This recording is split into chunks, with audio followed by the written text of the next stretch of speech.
শ্রমিক কল্যাণ ফেডারেশন ফেঞ্চুগঞ্জ উপজেলা শাখার সাবেক সংগ্রামী সভাপতি জনাব রুকনুজ্জামান চৌধুরী ভাইকে বক্তব্য নিয়ে আসার জন্য অনুরোধ করছি।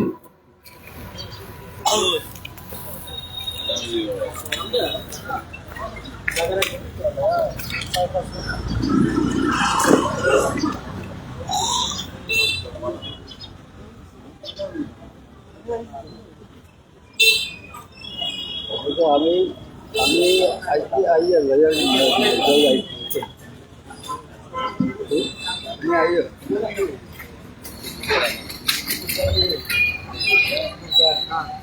আউযু বিল্লাহি মিনাশ শাইতানির রাজীম।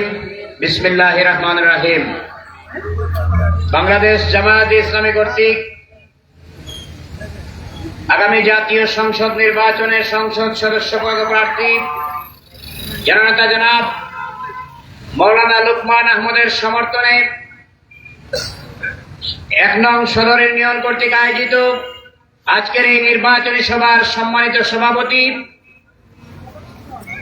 ১ নং সদর ইউনিয়নের জামায়াতে ইসলামের সম্মানিত আমির জনাব ওয়াহিদুর রহমান খান খলকু ভাই, মঞ্চে আসেন আজকের এই মহতী সভার সম্মানিত বিশেষ অতিথি দক্ষিণ সুরমা পঞ্চগঞ্জ বারাগঞ্জ সংসদীয় আসন সিলেট ৩-এর নির্বাচনী প্রধান পরিচালক, পঞ্চগঞ্জ উপজেলা পরিষদের সাবেক জননন্দিত চেয়ারম্যান জননেতা জনাব সাইফুল্লাহ আল হুসাইন। মঞ্চে আসেন আজকের এই সভার সম্মানিত বিশেষ অতিথি পঞ্চগঞ্জ উপজেলা জামাতের সংগ্রামী আমির জননেতা জনাব ইমরান আহমদ চৌধুরী সহ বিভিন্ন পর্যায়ের উপজেলা এবং স্থানীয় নেতৃবৃন্দ, বিভিন্ন এলাকা থেকে আগত দাড়িপাল্লা প্রেমী ভাইয়েরা, আসসালামু আলাইকুম ওয়া রাহমাতুল্লাহি ওয়া বারাকাতুহু। আগামী ত্রয়োদশ জাতীয় সংসদ নির্বাচনে বাংলাদেশ ইতিমধ্যে দুটি ভাগে বিভক্ত হতে চলেছে। একটি ভাগ হচ্ছে ইসলামী মূল্যবোধের ভিত্তিতে ন্যায় এবং ইনসাফের মানবিক বাংলাদেশ গঠন করতে চায়। পক্ষান্তরে আরেকটি ভাগ তাদের সেই পুরানো বর্জুয়া নীতিতে চাঁদাবাজ, দুর্নীতি, ফ্যাসিজম এবং স্বৈরাচারী কায়দায় বাংলাদেশকে আঙ্গুল দেখিয়ে শাসন করতে চায়, ঠিক কিনা?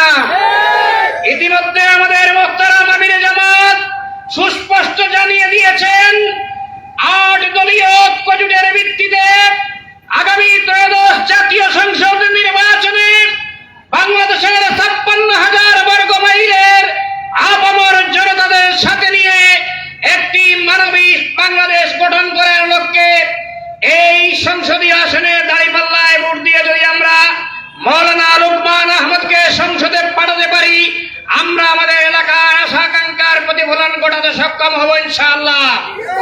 আমরা আপনাদেরকে কথা দিচ্ছি, আজকে যেখানে দাঁড়িয়ে কথা বলছি, দীর্ঘ ১৭টি বছর এখানে দাঁড়িয়ে আমাদের মনের ভাব আমরা ব্যক্ত করতে পারি নাই স্বাধীনভাবে। আজকে আল্লাহ পাক রব্বুল ইজ্জতের শুকরিয়া আদায় করছি, আলহামদুলিল্লাহ।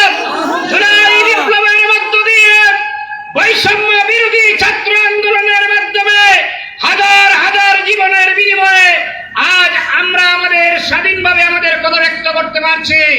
আসুন আগামী জাতীয় সংসদ নির্বাচনে কৃষক, শ্রমিক, মজুর সবাইকে নিয়ে আমরা বাংলাদেশকে একটি মানবিক বাংলাদেশ উপহার দেওয়ার লক্ষ্যে আমরা ইসলামী মূল্যবোধের সরকারকে সংসদে পাঠাই।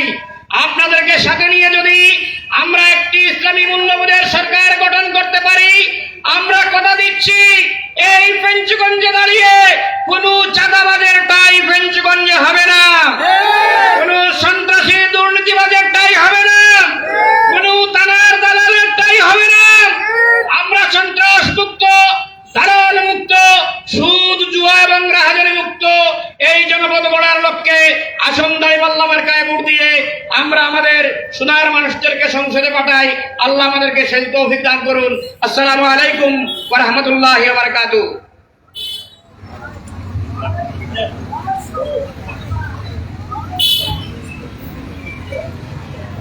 সম্মানিত উপস্থিতি,